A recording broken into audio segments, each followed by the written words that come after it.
Welcome to Loosen Up Your Painting podcast, the podcast for creatives making their art and making a difference to their lives and the world. We discuss how to improve your art, your lifestyle, and grow your creative business.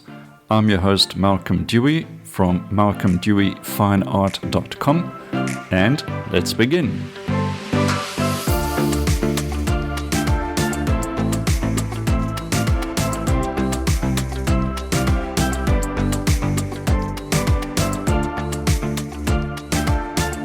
It's great to be talking to you again, and today I've got a special guest. She's an artist, she's an entrepreneur, and she's helping artists become entrepreneurs.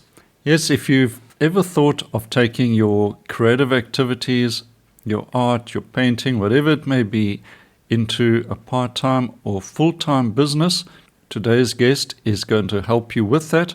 Her name is Fiona Valentine. She's an Australian artist and entrepreneur, and she's had 30 years of teaching, painting, and business experience. She's developed a system called the Profitable Artist Method, and she leads a Facebook group called The Confident Artist. Fiona is going to give us her guidance and wisdom, and especially for you, if you've been thinking about launching your career, or even if you have already started, how do you price your paintings or your crafts, and just how you navigate the complex world of being a creative entrepreneur. Okay, if that sounds good, this is the podcast for you. So let's sit back and let's get started. Welcome to How to Loosen Up Your Painting podcast, Fiona. I'm delighted to have you on the show. And could we kick off with just a little glimpse into your journey so far and how you got into painting and teaching the business of art to so many students around the world as well? I see on your website, FionaValentine.com, that you've been teaching for many years and you've got quite a lot of experience behind you. So just fill in some of the blanks there for the listeners. Hi, Malcolm. Thanks for having me on your podcast. So a little bit about my background as an artist and teacher and a business coach for artists. I started in my 30s picking up painting as a hobby, really. I'd done a bit of artwork in high school and I'd always meant to get back to it, but travel, marriage, babies, all of that took over. So by the time I was in my 30s and ready to really prioritise painting, I had a few skills, but I didn't really know much. I went to my local library and borrowed everything I could find and started to teach myself watercolour. Then I experimented a bit with acrylic painting, and eventually I went and did some workshops, and I attended a week-long masterclass at the Australian Guild of Realist Artists, and that really ignited my imagination for what was possible. I really saw that it's not so much about talent but skill, and I saw how I could stand on the shoulders of other artists and learn from their experience to really accelerate my own painting. And that was a complete game changer for me. By this time, I had gone back to work after homeschooling my kids for about 10 years, and I was working an admin job. I learned a lot of business skills, people skills, management skills, did all sorts of training during about 7 years that I worked for that company. And I kept painting on the side. But more and more, the desire to be home painting was taking over. So I started just thinking, well, how do I do this? How can I make money from my art? Is it true that artists starve? What should you do if you really do want to make a living from art? So I went to talk to a friend of mine with a lot of art experience, and I asked her, what are you seeing other artists do? How do you make this work? And she cautioned me that it was really challenging and that a lot of artists that she knew were using teaching as their pathway. Well, that made perfect sense for me because I had a teaching background. So I began to pursue ways to teach art classes, which, as you know, if you teach anything, it's a great way to accelerate your own learning. So for about 5 years, I taught watercolour classes to adults. I taught drawing to children, and I learned a lot. I really came up with a lot of methodologies on how to design, how to draw well and realistically, how to mix colour.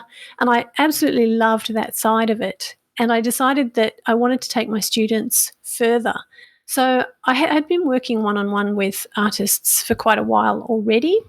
And many of those, as soon as they started to paint, would find their paintings were improving quickly. People were wanting to buy them, and they were having to grapple with pricing questions, how to talk about their art questions.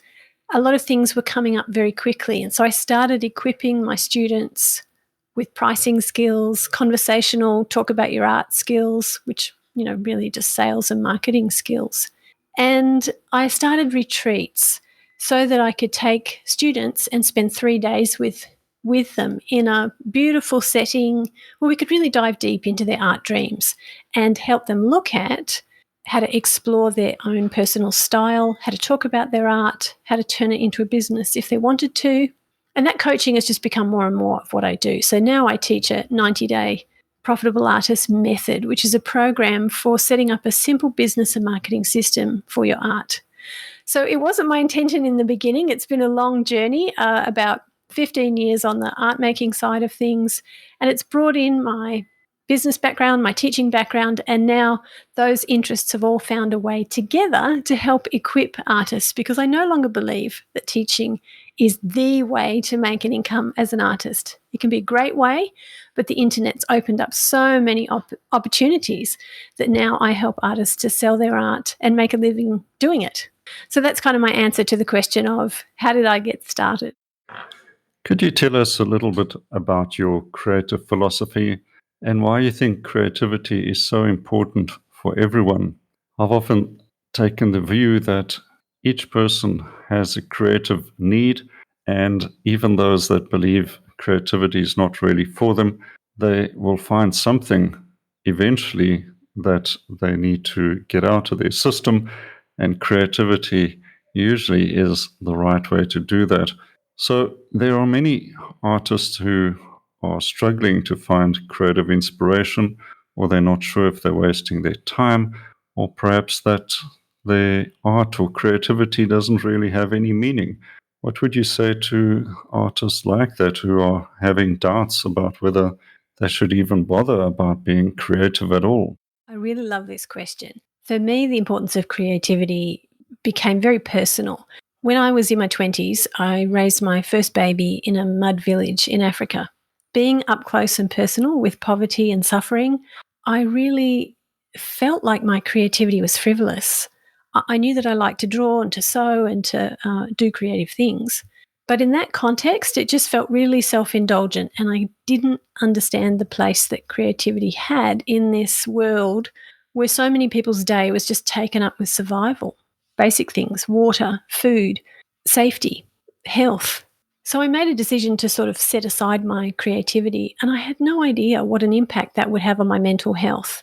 It wasn't until we were back in Australia and I had sort of recovered from those years in Africa that I started to tap back into that creative side of myself, and I realized how deeply important it is to being human. 50% of people don't actually even think they're creative, whereas in reality, 100% of people are creative, and we need that creativity for our parenting, for our living, for our working. It doesn't matter what career you have, what industry you're in, your creativity is essential. I like to sort of define creativity as that process of going from idea to a finished project and all of the stages along the way, inspiration, perspiration. So whether that finished project is an artwork, whether that's dance or poetry or a book, or whether that's a spreadsheet, whether that's a management team solution, change management for an organization, all of these things may be our creative project. If you don't believe you're creative, it's going to be really hard to be committed to continuous improvement, to solve problems, to come up with solutions in any area of your life. So I think that creativity is absolutely essential. And I think that it's not only essential for our joy, it's essential for us to fulfill our purpose, whatever that is. And the more that we play with our creativity, the more that we develop the neural pathways in our brain that support bringing ideas to life. I like to say if you can bring a drawing to life, you can bring ideas to life. And I often work with businesses, teaching them how to unlock the creativity of their teams by learning drawing. Not because I think that drawing is the only way to express creativity. It's just a great tool to help people recognize they are creative. They can learn drawing skills.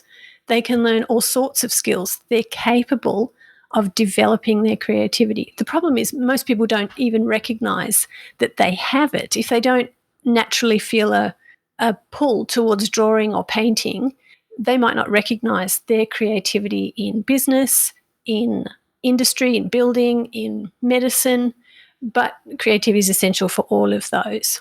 So as an artist, you already know that you're creative, but for us it's more, how do we keep that fresh? How do we tap into our inspiration? And I like to think of that as a process. When you realize you're going to face resistance, probably every time you turn up to the canvas, and that's normal. It's outside of yourself. It's a dynamic people have written books about, and you can push through that resistance. But inspiration isn't necessarily going to show up as you're standing there staring at the canvas. So the trick with inspiration is to catch it when it shows up. And it shows up at funny times. You might be falling asleep at night and inspiration shows up. You might be driving the car, taking a shower, chopping vegetables. They're often tricky times to have a notebook handy. But if you can catch that idea, that little flash of, oh, I could do this, capture it, record it, and then when it's time to work, you've got ideas to go back to, and then you can move into the perspiration part of the process where you bring those ideas to life. And you've got to make rough versions before you can make great versions. It's going to be the mistakes, the iterations, the things that you try again and again that help you find a great outcome. We don't expect every single painting to be a masterpiece. So when we can kind of come to terms with resistance, how inspiration works, the fact that our creativity doesn't like to be on 24/7, and that some of the work we make will be really ordinary and some of it will be fabulous, then that helps us to keep the importance of our creativity, keep moving through it. And also, I think just recognizing that it is not frivolous. In times of suffering, war, illness, just extreme tragedy or grief even, creativity is very sustaining. And if only I'd had eyes to see all those years ago in Africa, I would have realized the women around me were enjoying their creativity in the midst of their poverty, in the midst of the tough life that they were living. They were embroidering their clothes, they were decorating their household objects, they were enjoying their creativity in simple ways. And I think there's a powerful lesson in that. Now, what would you say to artists that have been painting for some time and want to explore the world of commerce? Maybe start a part-time business, something on the side for a bit of extra income, and perhaps take that further into something more serious. But the artists have a lot of self-doubt and are not sure whether they are ready. Are they half-baked, and should they spend more time studying and trying to improve their art? Or should they just take a leap of faith and jump in the deep end? What would you say to these artists who are exploring the idea but having doubts about whether they're ready to start at all? First of all, I'd say that having doubts, wondering if you're ready, is completely normal. You're not alone. It's very natural to feel that way. If you've taken some time to learn your craft, you're probably ready. And the fact is, you will never feel ready. The trick is to get ready. So one of the ways that I like to encourage my clients to get ready is to ask themselves 3 questions. How much time do you want to spend painting? How much money would you like or need to make? What do you love to do? And then look at what's the highest value offer that you can create in the intersection of those 3 things: the time you have, the money you'd like to make, and the thing that you really love to do. And if you can get really specific on that, 1 medium, 1 subject, 3 sizes, a particular style, certain colours that really appeal to you, and really look at what you like. Don't worry too much about what everybody else likes and painting for the market and all that sort of thing. Look at what you really like to do and look at the highest value offer you can create. That's going to bring you a lot of clarity. The second step that I take people through is looking at their creative process then, based on the highest value offer they identified, and streamlining their process so they're not creating all sorts of things, and they're not creating, thousands of little $25 products. They're not following up every idea that a thoughtful friend said, hey, why don't you do this? They're really sticking to the plan that they made, the clarity that they found with those questions, and streamlining their process to focus on that. The third step that I take them through is connection. And this is where I teach clients to build a simple business and marketing system so that you can identify your ideal customers, your ideal collectors. And they're people who love what you do. So they're probably like you. The place you live, the interests you have, the culture you live in, your story, your taste, the colours that you like, the textures you like, and the style of painting. If you like it, there are going to be people out there who like it too. And your job is to find them, identify where are they? Where are they hanging out on the internet? Where do they go? Where do they live? How do they talk? And those people are your audience. They're who you're talking to. They're who you're making your art for. And of course, those people need to be able to afford the art that you're making. That's a very important criteria in who your ideal customers are. And learning how to connect with them via social media, an email list, and a website builds an ecosystem that helps you to connect your work with your customers. And really, to be ready, that's all you need. Art, people who want to buy that art, and a way to connect the two. So whether you're ready or not has a lot to do with your mindset, and it's really about a choice to get ready.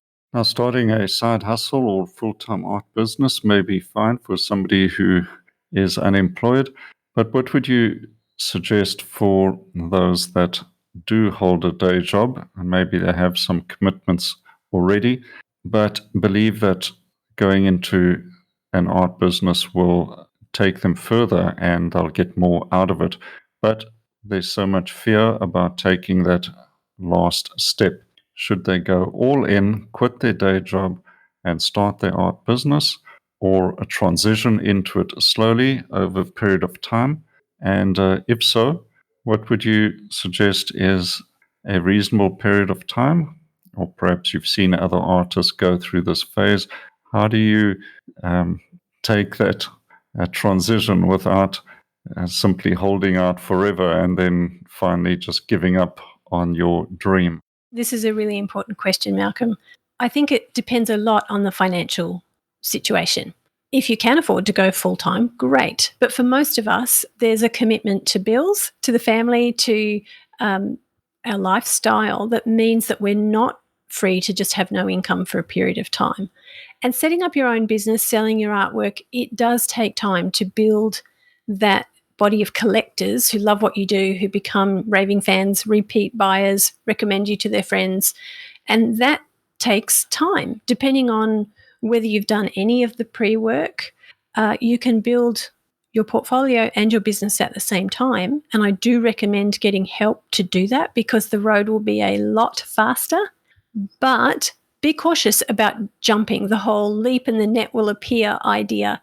You can put a lot of pressure on yourself by jumping too early. In my own case, my husband and I had an agreement that I could start this art side hustle. And when I had replaced my salary, I was working part-time at this time, then I would be able to go full-time in my business. So that's what I did. I had a very clear goal. I knew exactly what my salary was, the salary I was seeking to replace. And I worked at building my art business until I hit that mark, and then we checked and made sure that I could maintain that for a few months, and only then did I hand in my resignation. And that meant we were absolutely on the same page and that there was some stability there. And then that income was able to stay stable for the next years, and I was then able to build my business and grow in different directions. So depending on your financial situation, it may be very challenging to work and build an art business alongside. You're going to need to spend about 50% of the time you have available for art on making art, and the other 50% of that art time on building your business and maintaining your business. That's just how it will be. That's pretty normal for most professional artists. So if you're needing to maintain that job, perhaps you can go to a 9-day fortnight. Perhaps you can go part-time. Perhaps you can think about casual work that pays a higher rate. Whatever you need to do to make that transition safely, I think that's really a wise way to do it and keep the pressure off yourself and off your creativity. And if you can, then just phase that as your business grows. Cut down your hours or hand in your resignation, but decide ahead of time what your commitments are, what your responsibilities are, what you're comfortable with, and understand that it's going to take some time, as well as building your portfolio, building the business. If you don't have those website, email, social media skills, it's going to take some time to learn those. In my Profitable Artist Method 90-day coaching, I teach a very sustainable way of doing that, setting up a very simple business and marketing system that you can then maintain alongside of building collections of work. But it could take a year or 18 months to build up that body of collectors until you're actually known well enough to be making enough sales to start hitting your goals. So I think patience is a really helpful thing. Another big stumbling block for many artists starting out with business is how do they price their artwork? I've seen some artists trying to work on a time basis, others working on the size of the artwork, others trying to gauge their experience in relation to the art market, and so many other ways of trying to figure out pricing. Do you undercut to try and get a foot in the door, or do you go in with a large price and try to create that market perception that your art is of a high standard already? All of these problems crop up. And then once you've chosen on a method, how do you increase your prices so as not to price yourself out the market, but also to try and keep up with making a good standard of living and keeping up with your expenses? Pricing becomes a lot more simple when it's part of a whole business plan. Pricing is a difficult question in the sense that, how long is a piece of string? It's very subjective, and as soon as you do a bit of research, you see that things are all over the place. It is helpful to do some research in your local area, but the fact that we have access to the internet really means that our customers could be anywhere in the world. So going back to those original questions I talked about, the clarity on the time, the money, what you love to create, and crafting your highest value offer. If you can simplify what you offer to 3 sizes and have a small, medium, and large size and price, that will help a lot. It's a lot easier to sell $25,000, $3,000 items than $3,000, $25 items. One of the biggest challenges in pricing is a mindset perception that it's going to be easier to sell cheaper art. But if you're having to sell a lot more art, that's actually much harder. Also, there's a perception thing. If your art is very cheaply priced, there's a perception that it's worth less. There are many people selling rubbish on the internet in the name of art for very high prices, but they're doing an excellent job at marketing. So it is a very subjective thing, but in building a simple business and marketing model where you can make art in a sustainable way and you really figure out what is that highest value offer I can create, that will really help to simplify this. I have a preference for a linear model in pricing. So length plus width times a rate. So I go into this I have a free guide on my website called How to Start Selling Your Art. And I talk about pricing in there and help show that if you use this linear model and experiment with different rates, you can see at different sizes and at different rates what your pricing would look like. And you can start to sort of crunch some numbers on costs, framing costs, materials. And I talk in there about if you're going to work with a gallery, recognizing that you may be paying 50% commission on any sales that you make. What's that going to do to your pricing? If you can do the math on the front end and really crunch the numbers before getting into real life situations, that's going to help you. Let's say that you had 3 sizes and you chose perhaps 700, 1500 and 3000 for your prices. Or maybe you want to be a little more conservative on that. Maybe you start a little bit lower. But when you've decided on those 3 prices, write them on a sticky note and stick them on that sized artwork and keep it around in your studio. Tell your phone, as if your phone was a customer, what your prices are, or practice sort of role play with a friend. Get comfortable, because often what happens is somebody who's making art will be asked by a friend or somebody who stumbles across their work, "Oh, that's lovely. I'd love to buy it. Do you sell your work?"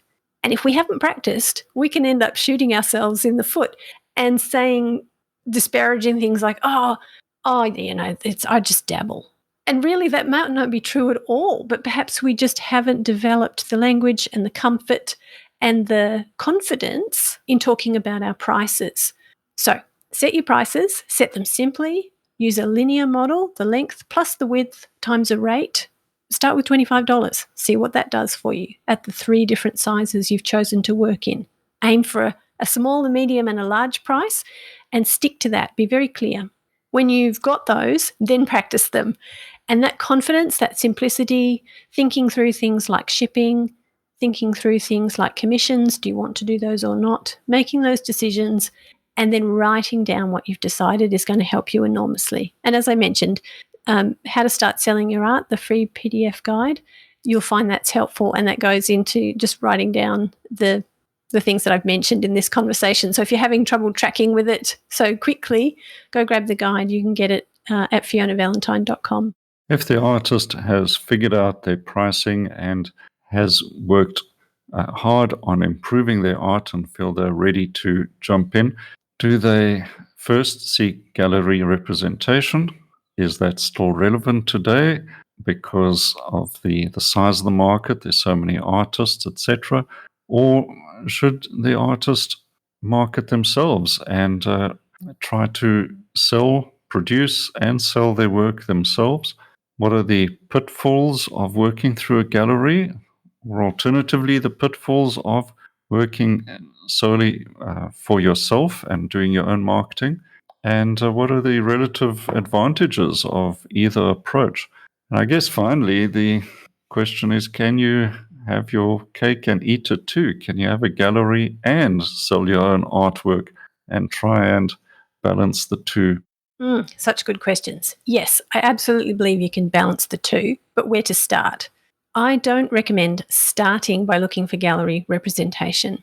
If you start by taking responsibility for yourself as an artist entrepreneur and make sure that you've done your homework to be well set up independently, that's going to make you look a lot better to galleries. And you may find, having done your math, having set up your business correctly, establishing your own marketing and sales, that you're making all that you need and your time is full and you are completely independent.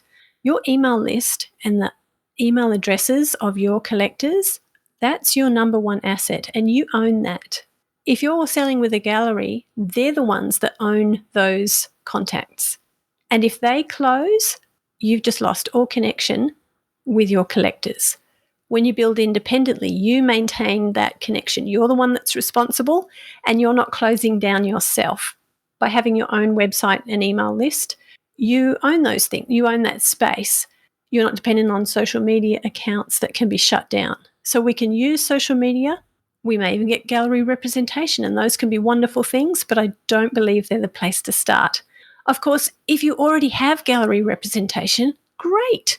I just worked with a client who has 7 galleries, and he's realizing he needs to be more independent and has just been exploring the online space. So we worked through how to create a win-win with his existing galleries and explain to them what he was going to do in selling independently online and how that was a benefit for them as well as for him.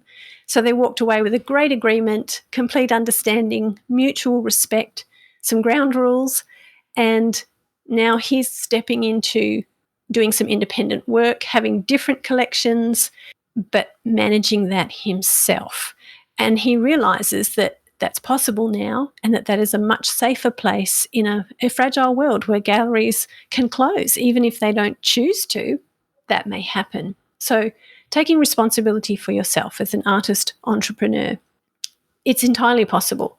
To sell online, to sell independently, you really do need this marketing ecosystem of an e-commerce website, a professional social media presence, an email list so that you can maintain contact with your ideal collectors, and you need a good understanding of your identity as an artist. And all of that is a process. You don't have to do it alone, but it works best together as a holistic ecosystem. So I hope that helps in just thinking through some of those questions.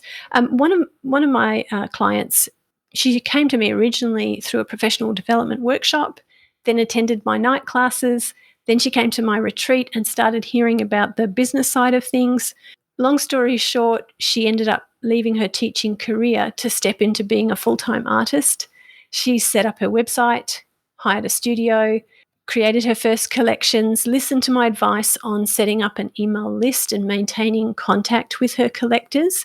And now that she's got this collection, this body of work, this professional website, this presence, she did apply to a gallery and was accepted, and she'll be having her first solo show. So there's a lot to be said for just taking responsibility for you, not waiting for anyone else's permission, not waiting for them to open all the doors for you. Galleries, museums, organisations, they don't hold all the keys anymore. You can be independent and successful. And I think that's a safe way to do things, and you can definitely have both. You can have your cake and eat it too, as long as there's mutual respect and good planning, and you take yourself seriously, then the world's your oyster. I think many artists get involved with social media and it becomes an all-consuming thing. I think of avenues like Instagram or Facebook, for instance, that seem to consume a lot of time and effort. But I also see artists struggling and are questioning whether the algorithms are set up in such a way that the artist is kept on a treadmill and is not getting the engagement they need. What is a reasonable expectation with social media? And then the question is, should artists even worry about spending a lot of time with social media? Should they rather focus on a website and maybe a blog and email? What is the best return on your time and energy when it comes to these digital forms of marketing? And how much time should you be spending on either of these avenues? Social media is definitely a huge challenge for artists, but it's also a huge opportunity. And you're right, it can be an enormous time trap. But when it's done strategically, in conjunction with an e-commerce website and an email list, it takes on a different role. Your social media can be a great way to share the story of creating your body of work. If you make a body of work or even an individual painting and you just go to share it on social media expecting that people will just buy it, or you create a website and put art on there and expect that because you built it, they will come, you're going to be disappointed. You're really going to need some sales and marketing knowledge. And there are thankfully some very simple things that you can do. The idea of a funnel is that you build something so that people can discover you and they can move through a process and eventually become familiar enough with you, know, like, trust, try, and then buy something from you. And social media and your website working together with your email are a really good way to do that. So if in your social media you're telling the story of creating your art and you're talking about the fact that you are building a collection and that it will be released at such and such a time, then you encourage people to get on your email list. These are all steps that I teach as part of the Profitable Artist Method program, because it takes some time to get these pieces in place. But what happens then is that your social media and your email list and your website are working like having assistants who work in your studio with you. It's not just technology, but you're recording yourself in ways that can reach other people while you're working in the studio. These tools can be telling the story of your art making for you, pointing people towards your website, towards your email list, and collecting those addresses for you so that then they've found you on social media. They're clicking on that link in your Instagram bio or on Facebook and finding their way onto your email list. And then you're able to talk to them about this collection that's coming up and give them exclusive access to your e-commerce website and sell out your collection. Now, that takes some time to build up that audience, but there is absolutely a way that you can tell the story of creating your art, draw in collectors through social media without spending your whole life on social media. One of the most simple ways you can start, if you're already posting pictures of your work, then when somebody follows you on social media, don't ignore them. Just go into the messages and say, hey, thanks for the follow. Start asking them questions. You might end up with a conversation happening. Start to treat followers as people that you're relating to. Don't just let the virtual world depersonalize what's happening. So that's kind of a long answer to a complicated question, but there is a way to use those things effectively.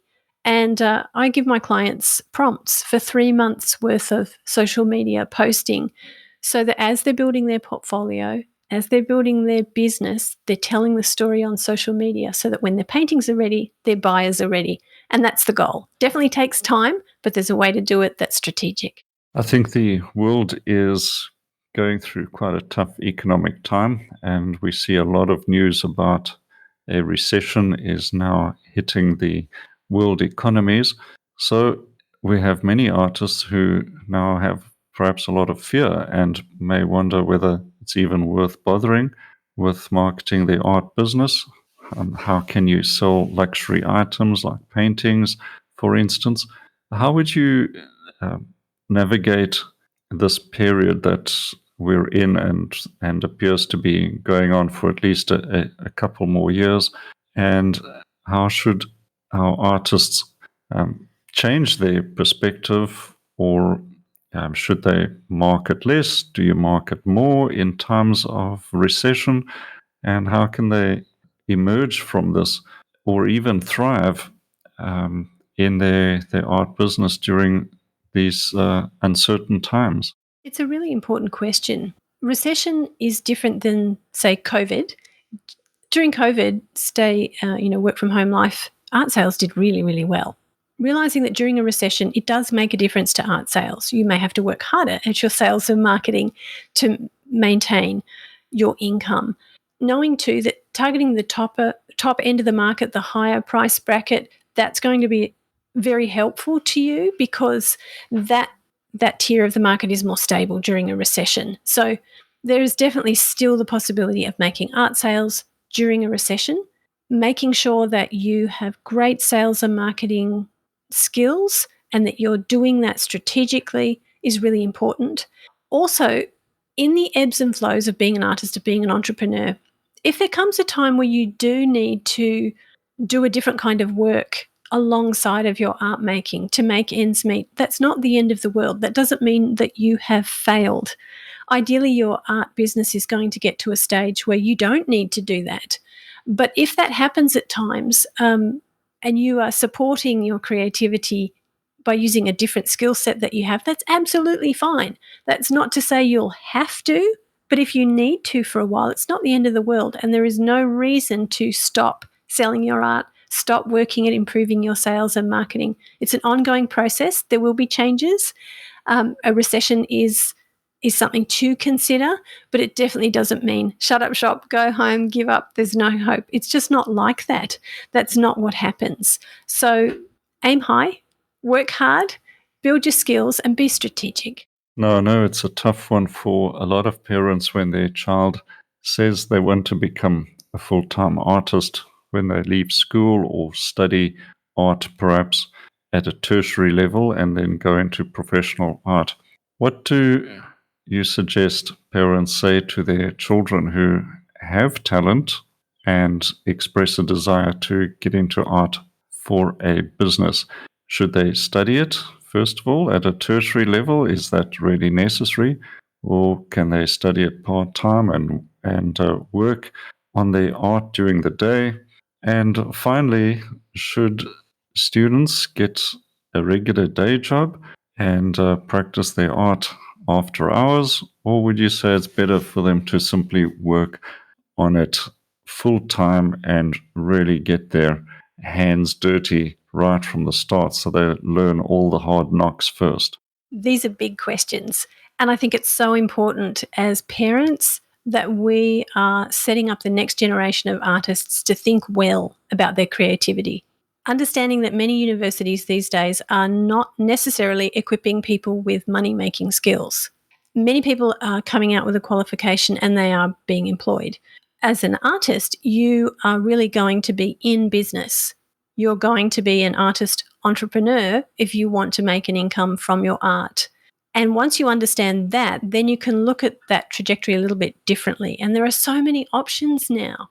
If you are going to go down the university pathway, be very sure that the program you're going to enter into is going to teach you the kinds of skills to make the kind of art you would like to make. It may not. And looking for approval or permission or training by investing in a university degree may not be the smartest pathway. These days, there are so many absolutely excellent online ateliers to, online schools of all sorts to learn all sorts of different art skills. And they are very, very affordable and the training is amazing. So decide what kind of art you want to make. Find somebody who's excellent at making that kind of art and also an excellent teacher and hone your skills. Working a job while you build up the business and sales and marketing skills that you have so that you're making money from your art, that can be a really wonderful thing because in every job that we're in, we learn skills. So I would say if you're very young, get some retail experience and make art on the side. Work for somebody else to learn social media and marketing skills. That way you'll be getting some income, you'll be learning the skills that you need.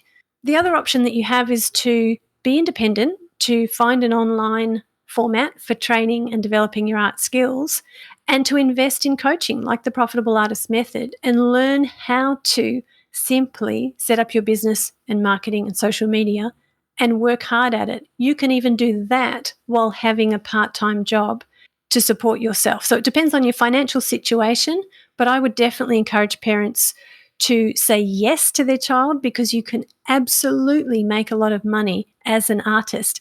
But be very clear that what you're talking about is becoming an artist entrepreneur. You're not waiting for someone else to give you a grant, for someone else to accept you into a gallery. You're taking responsibility for your own business. And that's going to mean learning sales and marketing skills that are unique to artists. But it can be done. I think it's a wonderful career choice and gives you so much freedom. But make sure that you put in the work and you think through what's right for you in terms of experience. Because as many artists are introverts, and really getting some experience in talking to people, in sales, in making conversation, that's as important as the skills of actually making your art, learning how to connect it with your collectors. So it's a multifaceted thing, but I think there's very exciting potential these days, mostly because of the internet, both for your art training, for your business training, and for building that business so that you can be a profitable artist. Fiona, could you tell us more about your services and how you work with artists to improve their businesses and creativity? And I see you've got some interesting looking products on your website as well. For instance, the Profitable Artist Method. You've got a business school and you also do team work with groups. So if you could tell us more about that and how people can get hold of you and what they can expect. And perhaps we can also offer your free PDF download as well, together with this podcast to my listeners. That would be great as well. So we'd like to hear as much as we can about what you are doing and how you can help artists who want to get more assistance from you. Thanks for asking, Malcolm. I'm really passionate as a business coach for artists. I have some free resources and some paid resources, as you mentioned. On my website, fionavalentine.com, you'll find access to my free guide, How to Start Selling Your Art. And we mentioned that a little bit earlier in the show. That just talks very simply about how to ask yourself those simple clarity questions, how to think about pricing, and how to help yourself to get ready, not wait till you are ready. I like to sort of package my services as a business school for artists. I think that's a great way to think about it. And where can you go to business school in 12 weeks and learn how to set up your business, how to find your customers, and organize your sales and marketing? But that's really what I offer. And my business school is all about the profitable artist method. And I do that through a 90-day coaching program where over Zoom, so you can do it from anywhere in the world. And I will teach you how to set up your business, how to set up your website, email, your social media, and how to do that in conjunction with creating your portfolio of work.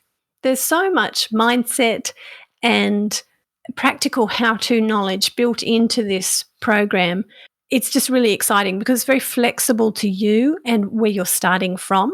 Because I've got a background in teaching art, that we can talk about style, we can talk about building your art skills as well as setting up your sales and marketing and your business skills. One of the other things that I do is work with businesses in my Art of Innovation program.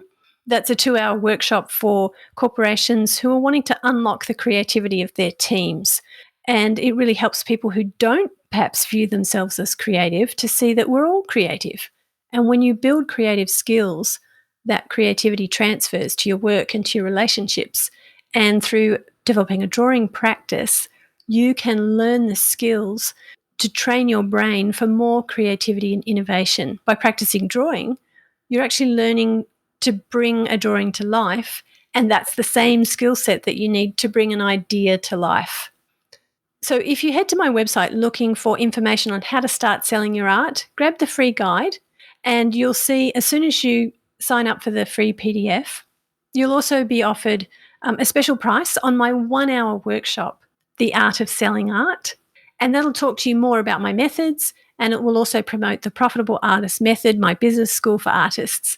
So if you have any questions about any of that, have a look on the website. You can reach out to me personally. You can find me on Instagram at Fiona Valentine Artist, and there's a link in my bio on Instagram too to that PDF. So all the information is there. And if you have any questions about the business school teaching the Profitable Artist Method, I'd love to hear from you. Shoot me an email or connect with me via Instagram. I also have a Facebook group called The Confident Artist, and you'll find that on my website. And it's a group for those who are wanting to build a creative habit, make beautiful art, and learn the art of selling art. So come and join me there at the Confident Artist Facebook group. I hope this has been helpful. I'd love to work with you to build your own profitable art business. If you've got any questions, reach out. You'll find a button on my website to book a free 15-minute complimentary call, where I'm happy to talk with you about the potential for your art business. Thanks so much, Malcolm, for the chance to talk with your audience of artists. Fiona, I'd like to thank you very much for being a guest and taking the time out to give us such valuable information and all the experience that you have been able to draw upon to answer some really pressing questions that have been worrying a lot of artists out there. And I do encourage artists to visit your website at FionaValentine.com and find out more about your work, the great artwork you are creating, and what you're doing to help artists struggling to get into their creativity and art businesses. I want to thank Fiona Valentine for joining me on How to Loosen Up Your Painting podcast. I hope you've enjoyed that, and if you want to learn more from Fiona, please check out her website, FionaValentine.com. Okay, there's plenty more coming, so make sure you've subscribed to this podcast, and also find out more about my painting courses at malcolmdeweyfineart.com. There's plenty there to keep you busy, and I hope to meet you there soon. All right, that's it for today. Until we meet again, happy painting. Enjoy developing your new art business, and cheers for now.